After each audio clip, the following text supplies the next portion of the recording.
In the sweltering Texas summer of 1841, a lone 24-year-old Texas Ranger, bloodied and cornered in a dense thicket, faced down 12 fierce Comanche warriors in a desperate 3-hour standoff, his revolver barking defiance against a hail of arrows that claimed 10 lives before the final, fatal clash. Yet amid this cyclone of violence where empires clashed on the unforgiving frontier, one must ponder, how did such a brazen act of survival reshape the fragile balance between conquest and resilience on the southern plains? To understand what happened in that canyon near Uvalde, we have to step back and look at Texas in 1841, a land fractured by politics, scorched by war, and soaked in blood. Just 5 years earlier, Texas had broken away from Mexico. The revolution had left behind a new, fragile republic independent in name, but surrounded by threats on every side. Mexico refused to recognize Texas sovereignty and still considered it a rebellious province. The United States hesitated to intervene, and across the Central Plains, the Comanche Empire ruled without challenge. This wasn't just a conflict between settlers and raiders. It was a three-way collision of empires, Mexican, Texian, and Comanche, each battling for survival and supremacy across the same unforgiving land. By the summer of 1841, tensions had reached a boiling point. That spring, a wave of Comanche raids had devastated ranches around San Antonio. Hundreds of cattle and horses had been stolen, homes were burned to the ground, entire families were slaughtered or vanished without a trace. Survivors were left staring at smoldering ruins, with nothing but questions and grief. But out of that loss came a rare alliance. At dawn one morning, 35 men gathered on the edge of San Antonio. There were 20 Mexican citizens, some born in Texas, others from deeper south. There were 15 Texas Rangers, young, angry, and eager for vengeance. And guiding them were Lipan Apache scouts, who had their own long history of war with the Comanche. Together, these men formed a coalition that would have been unthinkable just a few years earlier. But pain has a way of creating strange partnerships. Their countries may have been enemies, but their enemy today was shared. Their objective was simple. They would track the stolen livestock, they would hunt down the raiders, and they would kill or capture any Comanche they found. No negotiations, no diplomacy, just retribution. It was a brutal logic, but not without cause. These men weren't politicians. They were ranchers, soldiers, and survivors. For years, they had watched their neighbors die, their homes disappear, their communities collapse. Justice, in the eyes of many, had to be taken by force. The Rangers, though the smaller group, took the lead. They had experience. Many of them had spent years riding the frontier, studying Comanche tactics, learning how to read tracks, follow trails, and survive off the land. They also had better weapons, revolvers, and rifles that gave them an edge in short-range ambushes. But perhaps their greatest advantage came not from guns, but from knowledge carried by the Lipan Apache guides. These scouts knew the terrain. They understood the Comanche's movement patterns, their preferred escape routes, and even the rhythm of their raids. Some had seen Comanche encampments firsthand. Others had survived them. Together, this unlikely force, Mexican, Texian, and Apache, rode southwest, following a thin trail through dust and scrub toward a confrontation none of them could fully predict. They were united, not by politics or culture, but by a shared fury, a desire to strike back at the Comanche, to reclaim stolen animals, and maybe, in the process, reclaim some sense of power over a land that never seemed to stop bleeding. This wasn't just another raid. It was a mission born from vengeance, shaped by desperation, and destined to collide with one of the most powerful native forces in North America. And it would lead them straight to Uvalde Canyon. Before the 1700s, the Comanche were just one of many plains tribes. They were often pushed around by more dominant groups like the Apache or Pueblo. But everything changed when they encountered the horse first, through raiding Spanish settlements, then through trading. Within just a few generations, the Comanche didn't just adopt the horse, they mastered it. By the early 1800s, the Comanche had developed one of the most advanced cavalry systems on the continent. They trained from childhood to ride bareback, shoot from horseback, and maneuver in complex formations. They selectively bred their horses for speed and endurance. In battle, they moved like water fast, fluid, and almost impossible to pin down. By 1841, no other tribe in North America fought like the Comanche. They didn't fight from behind barricades or trenches. They didn't wait for battle to come to them. They struck first, usually at night, often during a full moon, a tactic so common that settlers came to fear the full moon itself. They called it a Comanche moon. During these raids, the Comanche didn't just steal livestock. They destroyed entire communities. They would ride into remote ranches or villages, burn homes, kill men on sight, and take women as slaves. Infants were often killed immediately. They were seen as a burden on the move, a risk the raiding parties couldn't afford. What might take a traditional army weeks to plan, the Comanche could carry out in a single night. These attacks weren't random acts of chaos. They were calculated. Brutal, yes, but efficient, organized, and devastating. And they weren't just feared by settlers. Other indigenous groups, the Tonkawa, Karankawa, Waco, even the Apache, all struggled to defend themselves from Comanche expansion. The southern plains were being reshaped, not by governments, but by horseback warriors who moved faster and struck harder than any force before them. The Spanish tried to stop them. In the late 1700s, Governor Juan Bautista de Anza managed to secure a fragile peace with the Comanche in New Mexico. But that peace never reached Texas. North of San Antonio, Spanish missions and settlements struggled to grow. Time after time, missionaries were killed, soldiers wiped out, livestock stolen, and plans for expansion abandoned. Then came Mexican independence in 1821. The new government inherited both the land and the problem. But they didn't see the Comanche as a tribe to negotiate with. They saw them as a rival empire, and rightly so. By this point, Comanchería, the land controlled by the Comanche, stretched across hundreds of miles, from modern-day Kansas down through Texas and into northern Mexico. It wasn't marked by cities or flags, but by dominance. Whoever entered without permission did so at their own risk. Mexico tried a new strategy.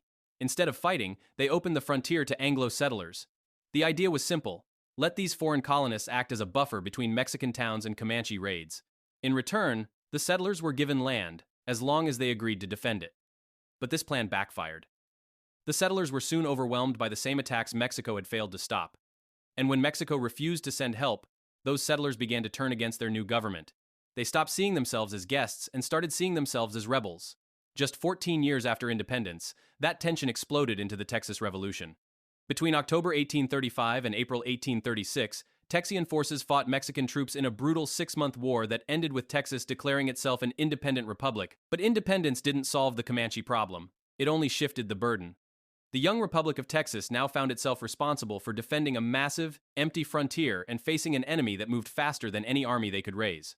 The Comanche, now at the height of their power, continued their raids without hesitation, carving paths of destruction across a land no one could fully control. So when 35 men rode out of San Antonio in the summer of 1841, they weren't just hunting for stolen horses. They were riding into a battlefield that had existed for generations, a war not of countries, but of survival. And waiting ahead of them were warriors who had built an empire on the back of the horse, and who had no intention of giving it up. In the years following Texas's independence, the Republic faced a harsh truth. They had won their freedom from Mexico, but they had inherited a battlefield. The young nation was surrounded by enemies, and perhaps the most relentless of them all were not soldiers in uniform, but mounted warriors without flags, the Comanche. To defend the vast, exposed frontier, stretching from the Gulf of Mexico to present-day Oklahoma, Texas, had to innovate. They didn't have the manpower or money to build large standing armies. Instead, they turned to something leaner, faster, and far more aggressive: the Texas Rangers. The idea wasn't entirely new. Mounted patrols known as ranging companies had existed since the 17th century in Europe and in the American colonies. But on the Texas frontier, the Rangers took on a very different form. They became a mobile strike force, made up mostly of young men in their early 20s, many of whom had come to Texas for one reason: to fight. These early Rangers were not polished soldiers. They had no uniforms, no standard code of conduct. Many of them had little formal education and lived rough, drank hard, and often settled their own disputes with fists, knives, or revolvers. But what they lacked in discipline, they made up for in adaptability. And they had to adapt fast because fighting the Comanche wasn't like fighting any other enemy. In the first years of contact, the results were brutal.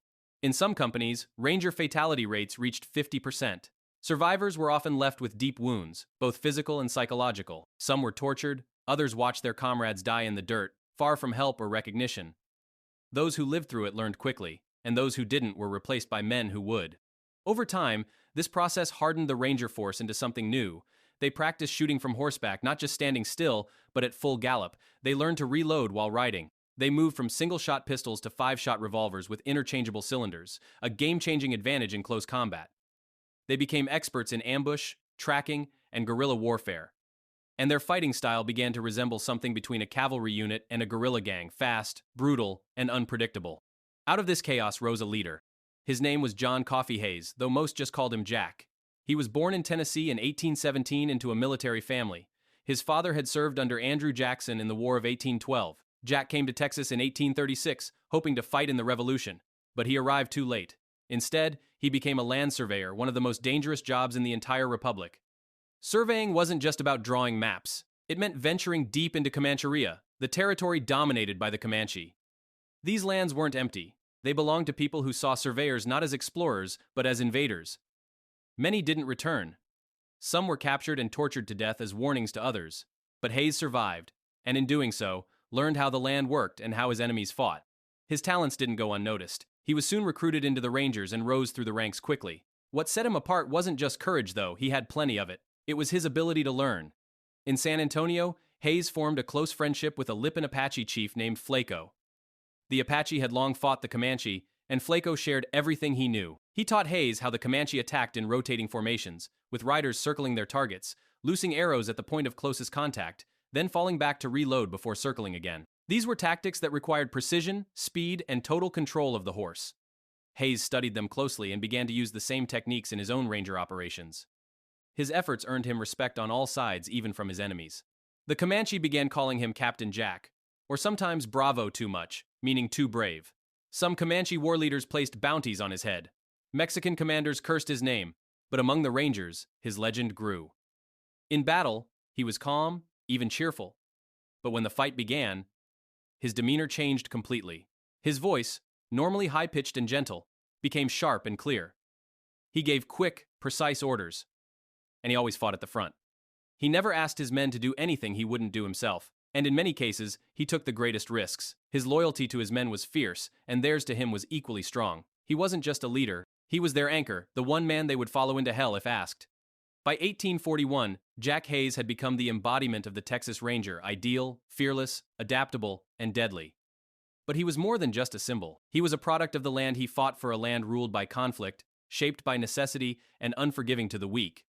And as the 35-man expedition pushed deeper into Comanchería, it would be Hayes at the head, guiding them toward a canyon that would soon become one of the most violent and unforgettable battlefields in Ranger history.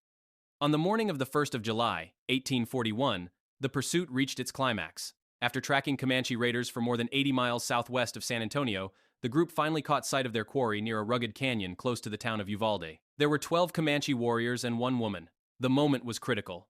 If the raiders escaped into the hills or vanished into the terrain, they might never be found again. Jack Hayes knew that the only chance for success was to strike fast and without warning. Without hesitation, the Rangers launched a surprise attack. As soon as the shooting began, the Comanche scattered, racing into a dense thicket of brush and trees. Hayes, along with 2 of his Rangers, dismounted quickly and charged in after them, but they were met by a sudden volley of arrows. One Ranger was hit badly and collapsed to the ground. Another was wounded but could still move. Hayes was struck in the hand, a painful but minor injury. Under fire, Hayes made a quick decision. He pulled the mobile Ranger back to safety, guiding him out of the thicket toward the battle line where the rest of the force waited. Then, without stopping to tend his own wound, he grabbed a double-barreled shotgun and ran back in alone to rescue the critically wounded Ranger still lying inside. The Comanche were ready. As Hayes re-entered the brush, the Comanche gathered for a counterattack. They formed a tight, fast-moving assault line, pushing through the undergrowth with war cries and weapons drawn. Most were armed with bows, tomahawks, and knives. Only one had a rifle. They charged, determined to finish off the Ranger captain who dared invade their cover. But Hayes waited. He let them get within just 15 feet. Then, in a single motion, he stood and fired both barrels. 2 Comanche warriors fell instantly. Without pausing, Hayes dropped the shotgun, drew his revolver, and fired again, stopping the charge just long enough to grab the wounded Ranger and drag him back toward safety. The attack had been blunted, but the fight was far from over. Realizing the thicket had become the enemy's stronghold, Hayes gave orders for the rest of the men to surround it. Anyone trying to escape was to be shot on sight. The rest of the Rangers held their positions outside, while Hayes did something few would dare. He went back in, alone, armed now with a rifle and several loaded cylinders for his revolver. For the next 3 hours, the air inside that brush-filled canyon was filled with the sounds of close-range battle. Hayes crouched low, moving slowly through the shadows, firing only when he had a clear shot. One by one, he picked off the Comanche warriors. Each attack was met with gunfire. Each movement through the thicket carried the risk of ambush. But Hayes was methodical. He knew how to move, how to wait, and how to shoot. By the end of the long standoff, 10 Comanche warriors were dead. Only one remained, and the woman who had accompanied them. The last warrior understood what was coming. He had watched his companions fall. He had heard their last cries and seen their blood soak into the canyon floor. There was no escape. But surrender was not an option. He turned to the woman and spoke quietly. He told her that she would be taken alive, that she must be strong and conduct herself with dignity, even in captivity. Then he began to chant his death song, a tradition of many Plains warriors accepting what lay ahead and honoring those who had fallen beside him.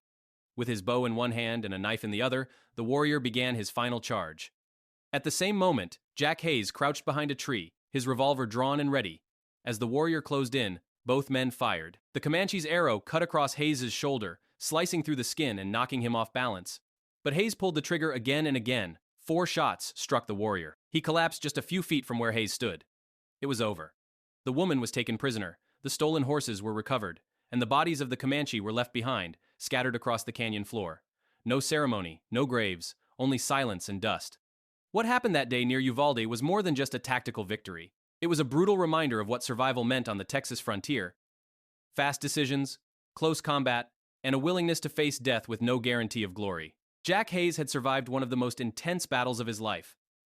But the war was far from over. And for the Comanche, this was not the end, only another chapter in a long, bitter struggle to defend the land they had called their own. The fight near Uvalde was over, but its consequences would ripple far beyond that dusty canyon. The Texas Rangers had secured what they came for, the stolen horses were recovered, and the Comanche raiders were defeated. One woman was taken prisoner. The rest were left behind, their bodies scattered in the brush, to be claimed by animals and the harsh sun. To the Rangers, it was a tactical win. But in the larger war for Texas, it was only a small moment in a conflict that had no clear end. Still, the victory mattered. For the men who rode with Hayes, this battle proved that the Comanche could be beaten not just in defense, but on their own ground. It gave settlers hope that maybe the tide could be turned. It also cemented Jack Hayes' reputation as a fearless leader and skilled warrior. From that point forward, his name carried weight not just in Texas, but across the American West. Hayes didn't stop after Uvalde. He continued to lead campaigns against the Comanche, as well as other tribes like the Apache and Kiowa. He also fought against Mexican forces when conflict flared along the border. Wherever the frontier line moved, Hayes moved with it, often ahead of it. Later, he left Texas and moved west to California. There, his career took a new shape. He became sheriff of San Francisco during its chaotic early years, a time when law enforcement often meant drawing a gun before speaking a word. He invested in ranching, land development, and real estate. He helped found the city of Oakland. And when he died in 1883, at the age of 66, he was buried at Mountain View Cemetery a long way from the canyon where he'd once stood alone against 12 warriors. But what makes Hayes' story more than just a tale of frontier glory is what happened after the fighting.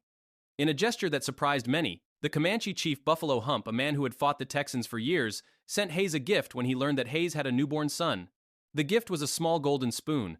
It wasn't valuable in money, but it carried meaning. It was a message of respect from one warrior to another. Even enemies, it seemed, could recognize courage when they saw it. This moment reveals a deeper truth. The men who fought each other on the frontier weren't always just heroes and villains. They were people fierce, proud, and caught in a struggle far larger than themselves. And while they often saw each other as enemies, they also shared a kind of understanding. Each was trying to protect what they believed was theirs.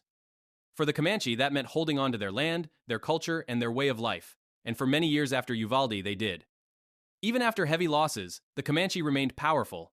They continued to raid, trade, and resist. Their territory stretched across vast areas of Texas, Oklahoma, and northern Mexico. They were not just survivors, they were rulers of the southern plains. But by the 1870s, that era was coming to an end. The United States, now united after the Civil War, launched full-scale military campaigns to push the Comanche and other plains tribes onto reservations. Soldiers destroyed food supplies, slaughtered buffalo herds, and burned villages. Faced with starvation and exhaustion, many Comanche leaders were forced to surrender. The once mighty empire of the Comanche began to collapse. Families were relocated, traditions were restricted, language and ceremonies were discouraged or outlawed. What had once been a sovereign power was now reduced to isolated communities, dependent on federal agents and cut off from the lands that had defined their identity for generations. The fight near Uvalde did not cause this downfall, but it was part of the long road that led there. And as we look back, it's important not to see that moment only through the eyes of the victors. Jack Hayes was brave, without question. But so were the warriors he faced. They fought for different reasons, under different flags, but with equal determination. And both sides paid heavy prices. In the end, the story of Uvalde is not just about one battle. It is about two peoples, settlers and Comanche, locked in a violent struggle for the same land. One side would expand. The other would lose almost everything. But both deserve to be remembered not as legends, but as people. As the echoes of this canyon clash fade into the annals of a contested frontier, where Comanche ingenuity clashed with Texian tenacity, we are left to reflect with profound empathy on the enduring spirit of native peoples like the Comanche, whose profound adaptations to hardship command our admiration. In an age of reconciliation, might we not ask, how can modern societies honor such legacies without perpetuating the cycles of erasure that defined this brutal epic?